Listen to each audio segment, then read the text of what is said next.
Today on Mercedes Garage, Mercedes' innovations on Mercedes Garage.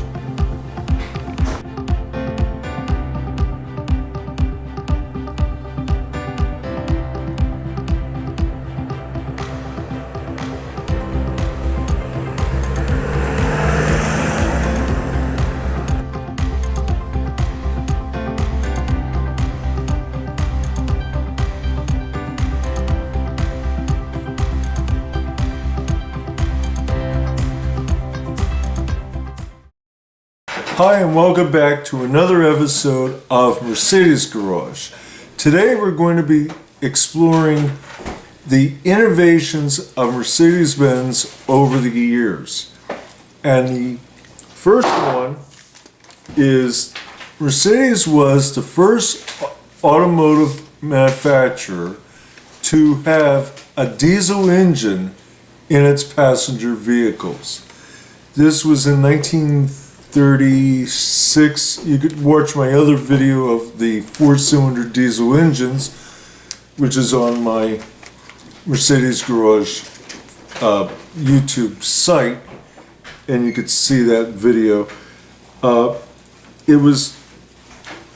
And Mercedes kept with the diesel engines throughout the years to innovate them and to improve them, because nobody wants a truck-like diesel engine in a car.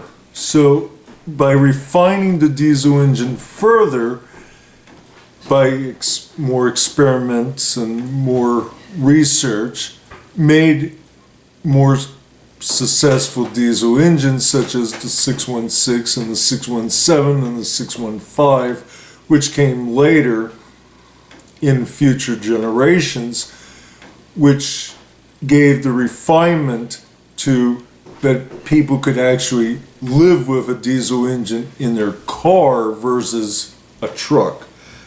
So that was a major innovation.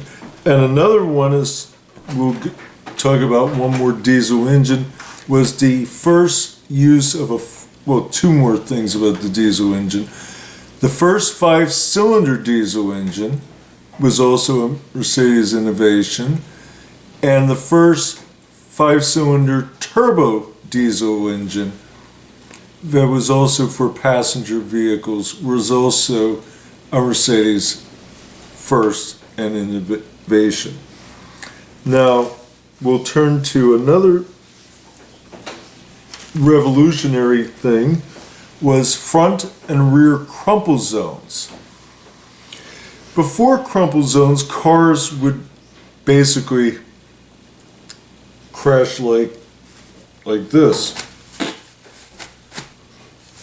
There was no rigidity in the frame. There was no anything really to protect the occupants from major impact. And I'll put the name of the person who invented this. I can never pronounce the man's name, so forgive me. It'll be on the bottom there. Invented this crumple zone technology to absorb the frontal and or rear impact to protect the occupant area, which is the center of the car, where the front seats and the back seats are, from major impacts. And but there was also some other things such as the energy absorbing steering column, energy absorbing dash, which came later, but at first this was a revolutionary technology, and that came out in 1953 and made its debut in the pontoon, shown here. We're here, probably here. That car was the first car with the crumple zones in place in that car for the front and rear for the occupant protection. I'm trying to consolidate some of these. So if I'm missing a few, forgive me. We have the SL 350S 300 SL Gullwing with its revolutionary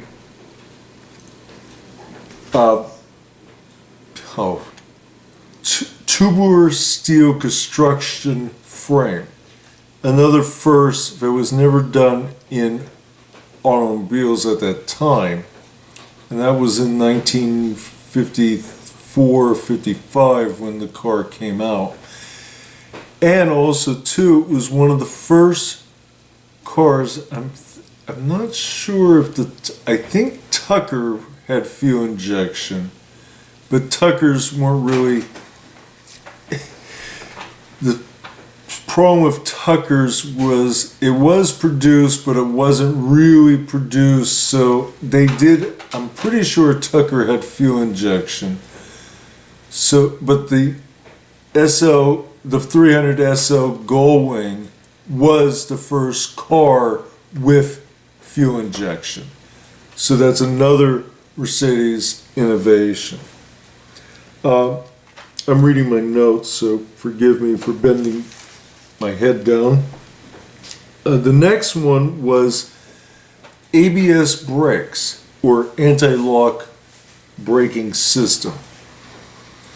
Mercedes was working on an anti-lock braking system for many years. It was not, they started in the mid to late 30s, then we had the war, then they came back working on it in the 50s and 60s and 70s. So certain models had somewhat of a better, you don't really lock up as much on a Mercedes without ABS as on some other manufacturers from that era. But believe me, on a 123 without ABS, which most of them don't have ABS, you will lock it up, but not quite as bad as some other cars. So, but in 1978, Mercedes came out with the first ever ABS system on a production vehicle.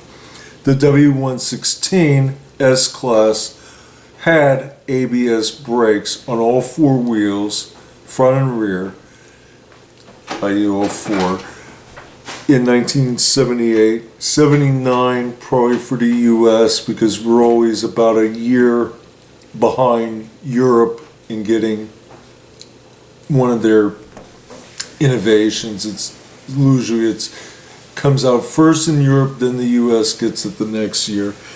So that was a first, and it became standard on all Mercedes models from the base model 190 to, what was the best model at that time, was probably the 560. It wasn't a 560. 500 SL was probably the flagship model, or the S-Class.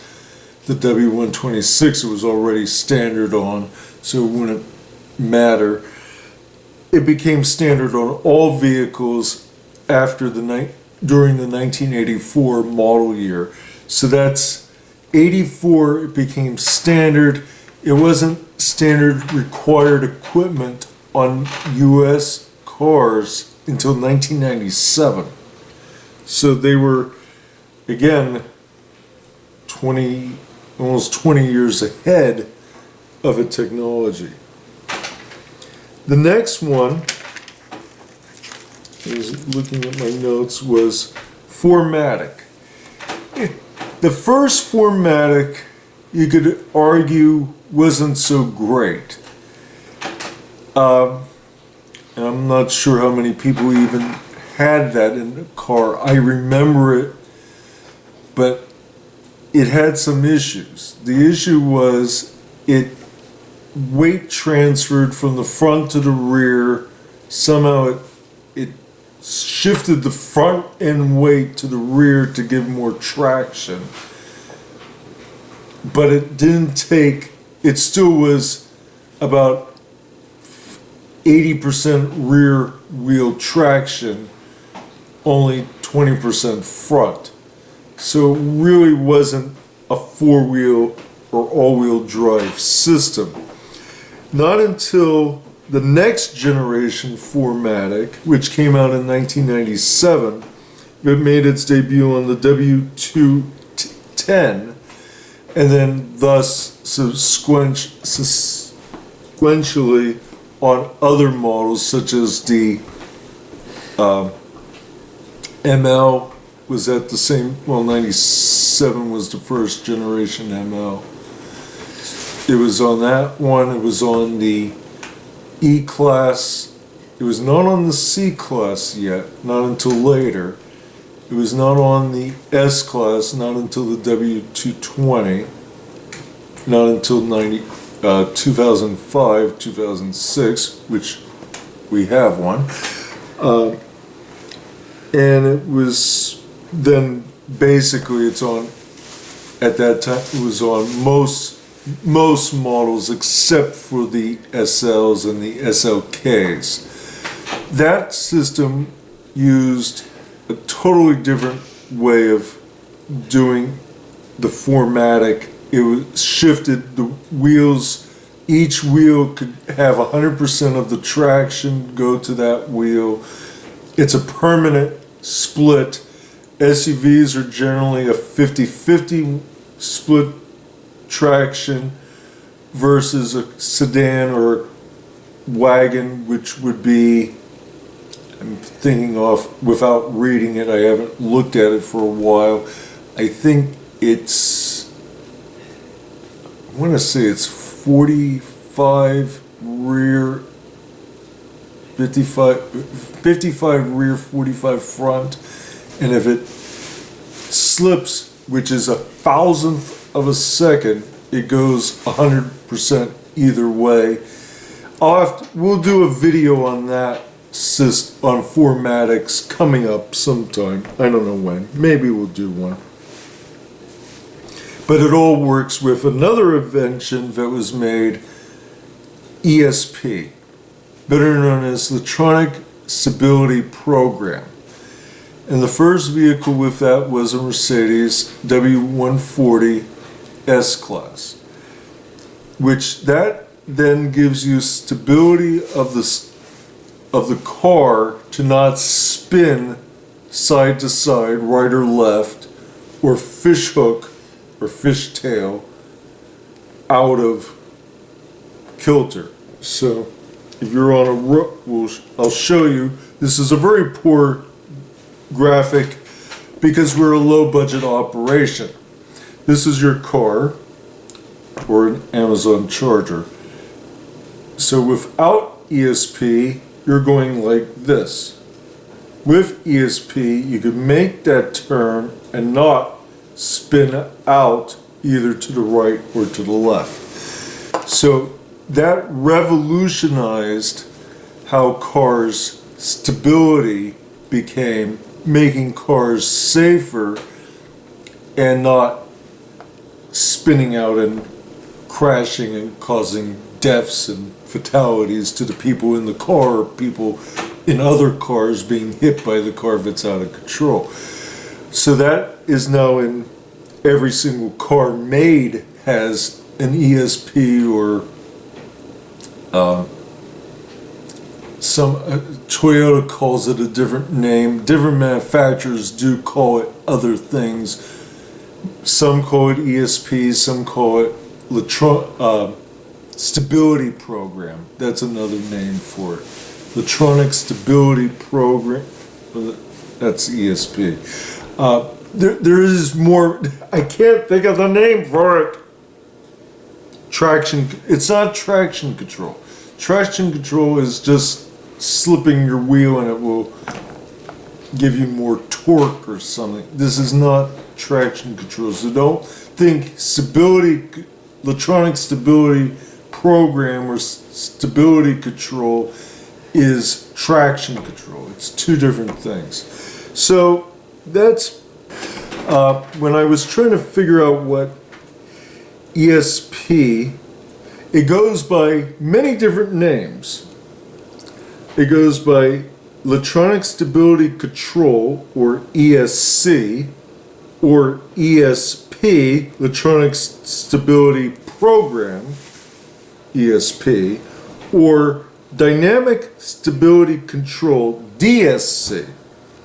So it's pretty much all the same thing. It just goes by three different names. And when Mercedes was developing this technology, Mercedes thought it was too important to the safety of people, of motorists, not to share this with other manufacturers for the safety and benefit of people's lives, to not be killed. As the same thing was done with the crumples, front and rear crumple zones, as I talked about earlier. Basically, some of them, I'll make a more in-depth video on some more at some other time, and we'll talk more about the 4MATIC, the first generation, the second generation. I think they're now on to a third and fourth generation 4MATIC, which has totally changed. But pretty much, they all pretty much work the same except for the first generation. So until then, keep motoring in your Mercedes-Benz. Hit that thumbs up if you like the video. Subscribe, please, if you like watching these videos and it helps keep the channel going. Thank you for the 39 subscribers. Thank you very much for subscribing. And we'll see you next time on another episode of Mercedes Garage. Thank you for watching. Goodbye.